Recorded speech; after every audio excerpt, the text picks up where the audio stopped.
Assalamualaikum warahmatullahi wabarakatuh. Halo sedulur Margono dimanapun kalian berada. Kembali lagi di acara podcast kesayangan Anda, Podcast Mar, Podcast Kesehatan Margono. Bersama saya Budi Hermawan yang akan membawakan podcast kali ini. Pada episode kali ini kita akan mengangkat topik yang sangat menarik, yaitu vaksinasi terhadap orang dewasa.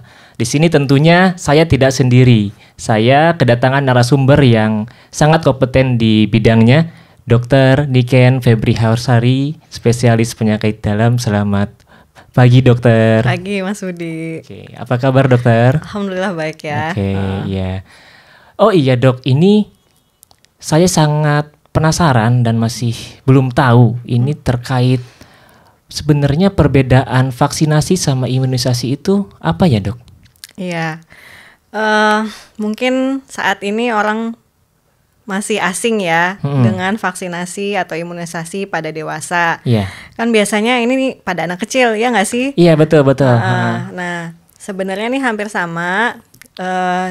Dari pengertian dulu ya, imunisasi ini adalah cara supaya untuk meningkatkan kekebalan tubuh pada seseorang, baik itu pada anak kecil ataupun pada dewasa. Nah, caranya seperti apa? Nah, salah satu cara pemberian untuk meningkatkan kekebalan tubuh itu adalah dengan vaksinasi, gitu. Oke. Nah, terus pertanyaannya vaksinasi itu apa sih, gitu ya? Iya, nah, betul. Jadi vaksinasi itu adalah suatu zat yang diberikan kepada seseorang sehingga dia akan memunculkan kekebalan tubuh tertentu. Kan vaksinasi ada banyak nih, ada vaksin influenza, ada vaksin hepatitis, seperti itu. Jadi bisa jadi vaksinasi itu virus atau bakteri yang dimasukkan ke dalam tubuh tapi dilemahkan gitu, dok. Jadi vaksinasi itu ada dua macam, Mas Budi. Ada yang hidup sama yang mati gitu ya. Kalau yang hidup itu memang komponen dari vaksinnya itu adalah virus atau bakteri yang dilemahkan gitu. Tapi kalau misalkan vaksinasi mati, itu tidak ada komponen zat hidup di dalamnya gitu. Jadi ada dua macam vaksinasi itu. Ada vaksinasi mati dan juga ada vaksinasi hidup gitu. Oke, baik, dok. Nah, sebenarnya cara kerja vaksinasi itu sangkan daya tahan tubuh kita itu menguat gitu, dok. Cara kerjanya itu seperti apa, dokter?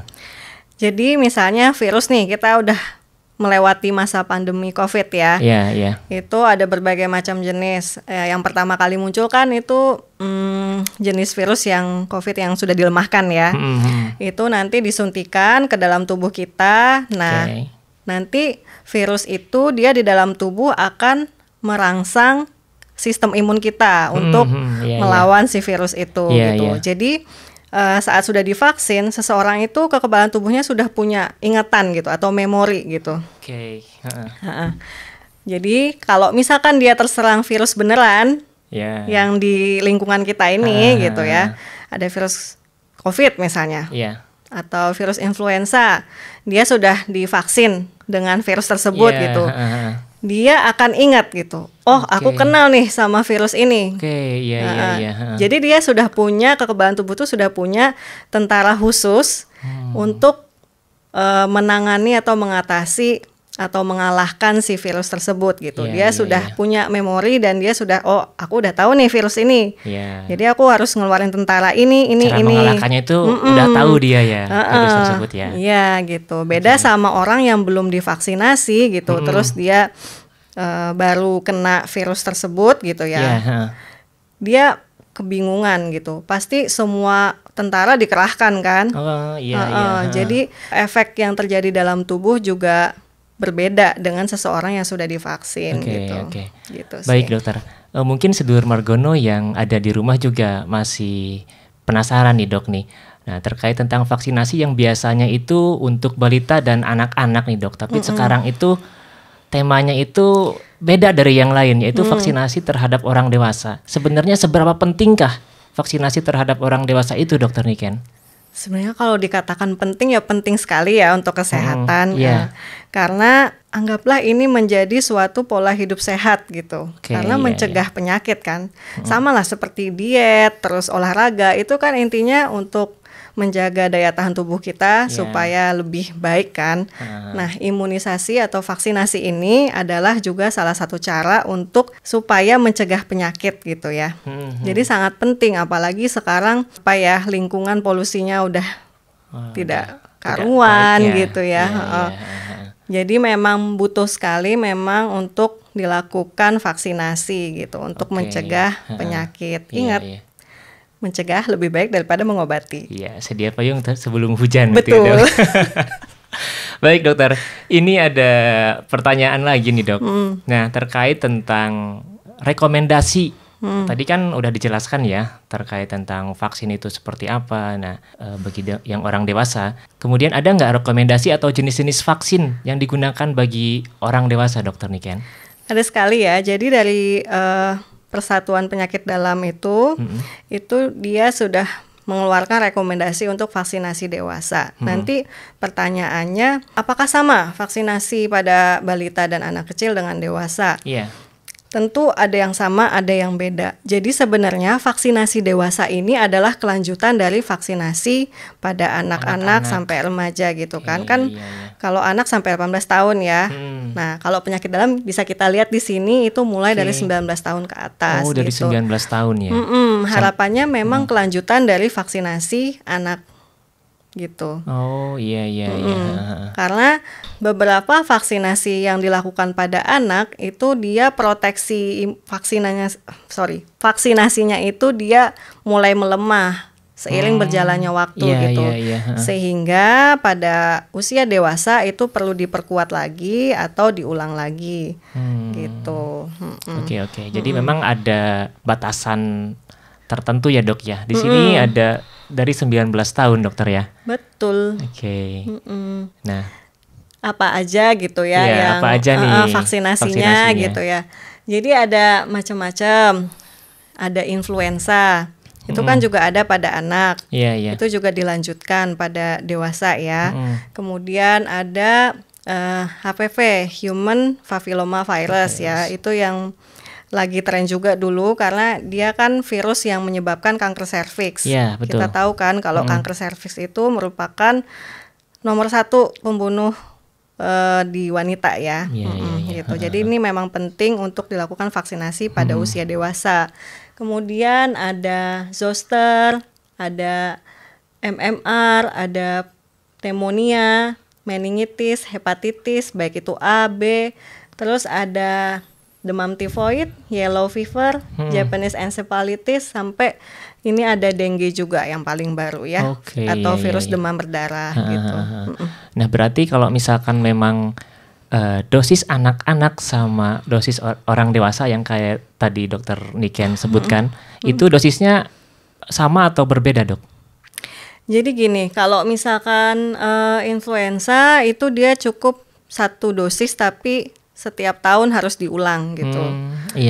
Terus habis itu misalnya hepatitis B itu kan pada bayi sampai balita tuh udah beberapa kali, tapi kalau pada usia dewasa itu cukup 3 kali untuk seumur hidup gitu. Terus misalnya meningitis yang sering diberikan pada saat orang haji gitu ya.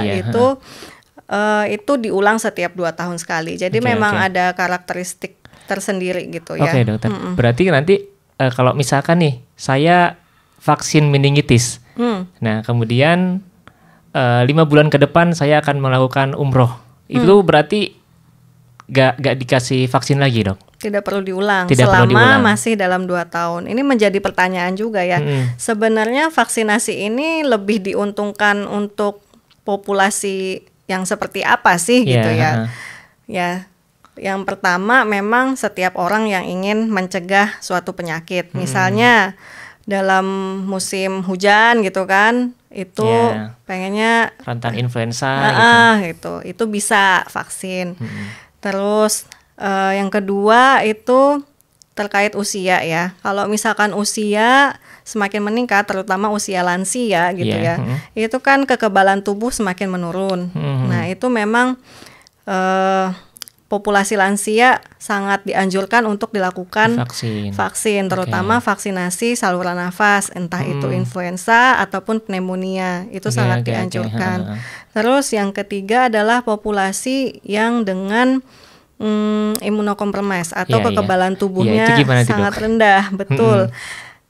Siapa sih gitu yang kekebalan tubuhnya itu rendah? Jadi ada banyak macam ya, lansia tadi salah satunya karena semakin bertambah usia itu sistem kekebalan tubuhnya itu semakin menurun. Terus yang kedua, pasien dengan HIV itu kan memang kekebalan tubuhnya menurun, tapi memang ada syarat tertentu memang yang harus diberikan. Vaksin apa jenisnya, yang hidup kah atau yang mati. Terus kekebalan tubuhnya itu kan biasanya diukur tuh CD4 atau CD4.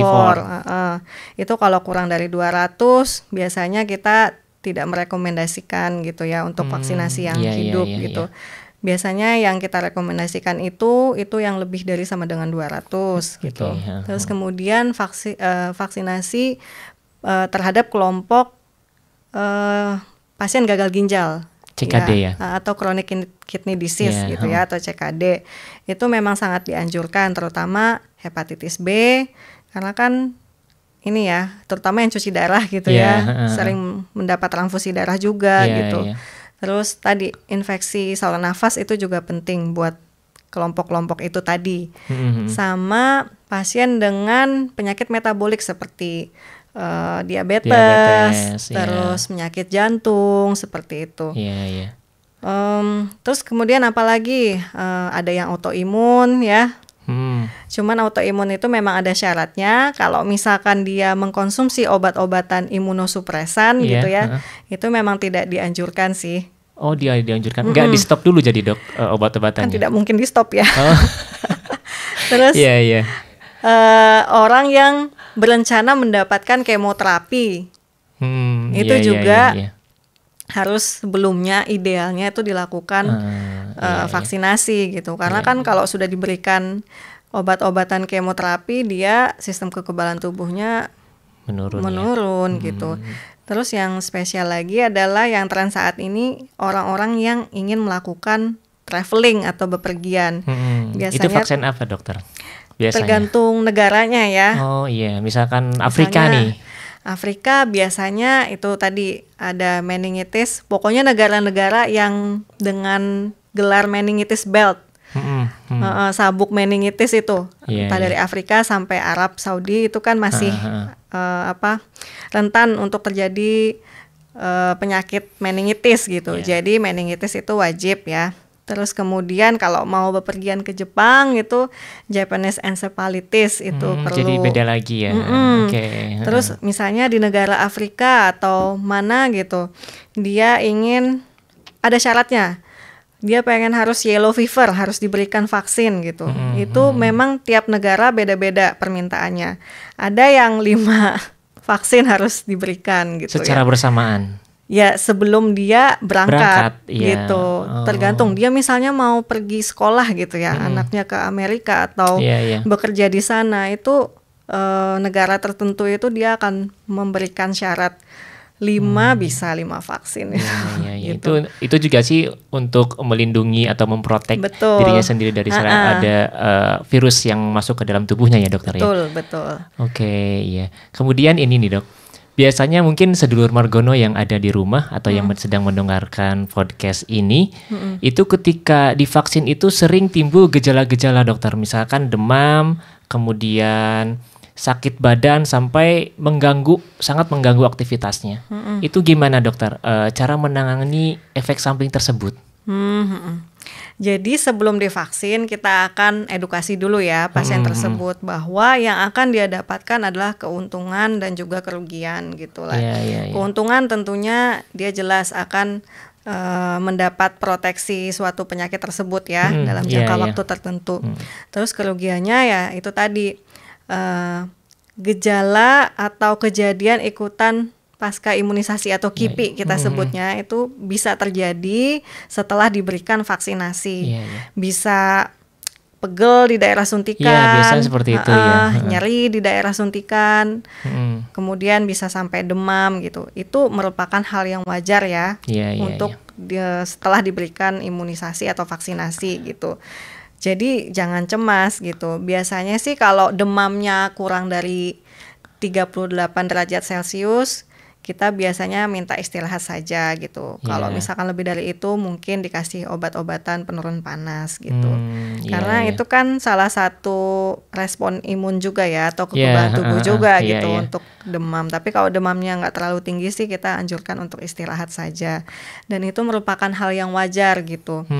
Dan kita juga harus tanya sebelum dilakukan vaksinasi, dia memiliki alergi nggak terhadap vaksin tersebut atau vaksin sebelumnya gitu. Oh iya. Kalau misalkan dia memiliki alergi, kontraindikasi, tidak berarti bisa diberikan. Tidak bisa. Gitu. Meskipun tubuhnya itu sangat membutuhkan. Kalau misalkan kita kan tidak tahu ya, itu yang menyebabkan dia alergi setelah diberikan vaksin itu apakah zat bakterinya atau kan vaksin itu nggak cuma bakteri ya, atau kan ada komposisi lain gitu. Kalau misalkan vaksin yang diberikan itu berbeda dengan yang akan kita berikan sekarang gitu ya, kejadian alerginya, ya mungkin kalau dia sangat perlu sekali bisa diberikan tapi dengan pengawasan. Dan wajib saat dilakukan vaksinasi itu ada penawarnya, Mas. Contohnya apa dok penawarnya dok? Penawar itu jaga-jaga kalau misalkan dia terjadi alergi atau shock anafilaktik gitu. Oh, biasa dikasih obat simptomatiknya ya? Adrenalin. Oh iya. Karena kan kita sudah tahu bahwa dia memiliki alergi kan pada vaksinasi yang sebelumnya gitu. Tapi vaksinasi itu berbeda kan dengan vaksinasi yang akan kita berikan sekarang gitu. Jadi kita vaksin apapun kita harus sedia itu. Itu injeksi ya berarti disuntikan ya? Kita harus sedia adrenalin gitu. Karena ya itu tadi kan alergi itu bukan sesuatu yang bisa kita prediksi. Ya, meskipun bisa terjadi kapan aja ya. Orang bilang, saya nggak alergi nih gitu. Tapi tiba-tiba setelah dikasih, ujuk-ujuk dia alergi gitu. Kita kan nggak harus sedia payung sebelum hujan kata Mas Budi tadi gitu kan. Kita nggak mungkin dong. Ini gimana? Kita harus sedia selalu itu adrenalin. Karena sewaktu-waktu kita butuh, kita langsung bisa memberikan penanganan pertama lah untuk si alerginya itu gitu. Jadi wajib sebelum dilakukan vaksinasi kita harus bertanya, dia dalam kondisi yang fit atau tidak gitu ya. Terus yang kedua, dia ada alergi atau tidak. Terus dia punya sakit apa aja nih, kayak misalnya DM, hamil atau enggak, itu penting karena gimana Mas? Berarti digali dulu informasinya ya dok ya? Digali dulu. Oke. Itu syarat kita sebelum melakukan vaksinasi itu tadi Mas. Karena kita berdasarkan data yang kita peroleh, kita akan menentukan ini vaksin apa nih yang boleh kita berikan pada pasien tersebut. Gitu. Berarti mungkin Dokter Niken kalau misalkan memang ada sedulur Margono yang mau divaksinasi, itu terlebih dahulu konsultasikan ke dokter atau enggak bisa langsung datang ke rumah sakit atau Fasiankes dok? Iya betul. Yang penting saat dia mau vaksinasi kita tuh harus menggali halo gitu ya. H itu health, health itu kesehatan, data kesehatan dia gitu ya. Dia punya sakit apa, terus dia hamil apa enggak, itu harus ditanyakan health ya, itu masalah kesehatan. Terus yang A-nya tuh age, usia berapa gitu. Kalau usianya udah lansia kita akan memilihkan yang perlu kita berikan pada usia tersebut gitu. Terus L lifestyle, dia suka bepergian nih. Itu kita harus memberikan, misalnya nggak perlu ke luar negeri ya, kita kan kalau kulineran gitu kan takut kan kena hepatitis A, demam tifoid, nah itu bisa kita berikan tuh vaksin tifoid sama hepatitis A atau hepatitis B gitu ya. Kemudian occupation tadi, dia pekerjaannya seperti apa gitu. Misalnya dia tenaga kesehatan yang bekerja di fasilitas kesehatan, rumah sakit atau puskesmas gitu ya. Dia kan sangat beresiko untuk terpapar penyakit tertentu nih gitu. Misalnya hepatitis B gitu kan, berkaitan dengan jarum atau apa gitu ya. Ya kita akan sarankan dia melakukan vaksinasi tertentu, misalnya hepatitis B gitu. Ya berarti nggak langsung ujuk-ujuk langsung saya mau vaksin hepatitis nih gitu kan, tanpa konsultasikan dulu sama dokter ya. Semuanya harus kita gali dulu, terus edukasi positif negatifnya gitu. Oke dok, di sini saya ada pertanyaan yang sedikit mengganjal dok. Ketika biasanya di pelosok-pelosok nih dok nih, ketika bayi atau balita dia itu belum divaksin dok. Nah, ketika sudah dewasa, itu bisa nggak dok mengejar vaksin yang tertinggal itu dokter Niken? Tadi kita udah bahas ya bahwa memang kalau untuk vaksinasi dewasa ini adalah kelanjutan dari vaksinasi anak-anak gitu ya. Jadi memang kan vaksinasi anak itu sudah ada dari program pemerintah ya, jadwalnya sudah umur segini harus divaksin ini gitu ya, sampai detail sekali. Jadi memang itu harus dilakukan saat usianya gitu. Jadi kalau misalnya sudah dewasa belum divaksin ya kita nggak bisa memberikan vaksin yang harusnya diberikan saat anak-anak gitu, karena vaksinasi dewasa ini adalah fungsinya kelanjutan dari vaksinasi anak-anak, yang dimana proteksi dari vaksin yang diberikan saat anak itu sudah mulai menurun gitu. Jadi kita berikanlah saat usia dewasa gitu. Jadi memang jawabannya tidak bisa. Jadi gitu. Tidak bisa ya dok ya. Soalnya memang dari anak-anak itu ada program pemerintah ya sudah diwajibkan oleh pemerintah gitu, dengan harapan dia memiliki kekebalan sampai usia tertentu gitu. Dan harusnya memang di sini orang tua itu harus aware ya terhadap vaksinasi anak-anak ya dok ya. Ini kebetulan nih sekarang itu musim-musimnya hujan dokter Niken. Nah biasanya kan kalau hujan itu banyak penyakit-penyakit yang timbul, contohnya itu DB dan lain-lainnya. Itu bisa nggak dok untuk langsung divaksinasi gitu kan, vaksinasi DB atau bagaimana dokter Niken? Iya, ini memang demam berdarah menjadi concern pemerintah ya, karena angka kejadiannya tinggi dan angka kematiannya juga lumayan gitu ya.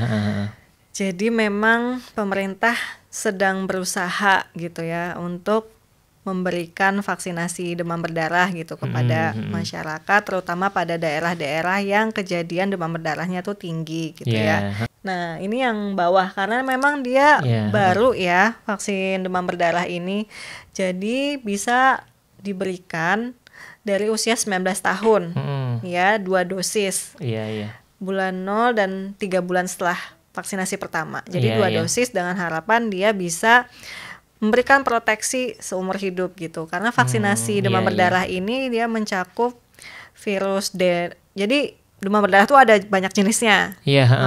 Jadi dia ada DEN 1, 2, 3, 4. Nah itu dia bisa mencakup itu gitu. Harapannya dengan 2 kali dosis yang diberikan itu dia bisa memproteksi seseorang tersebut dari penyakit demam berdarah gitu. Dan itu saya rasa sangat penting ya, apalagi kita itu kan tiap tahun pasti ada kejadian demam berdarah kan. Iya pasti aja, apalagi kalau misalkan musim hujan itu loh dok. Betul gitu.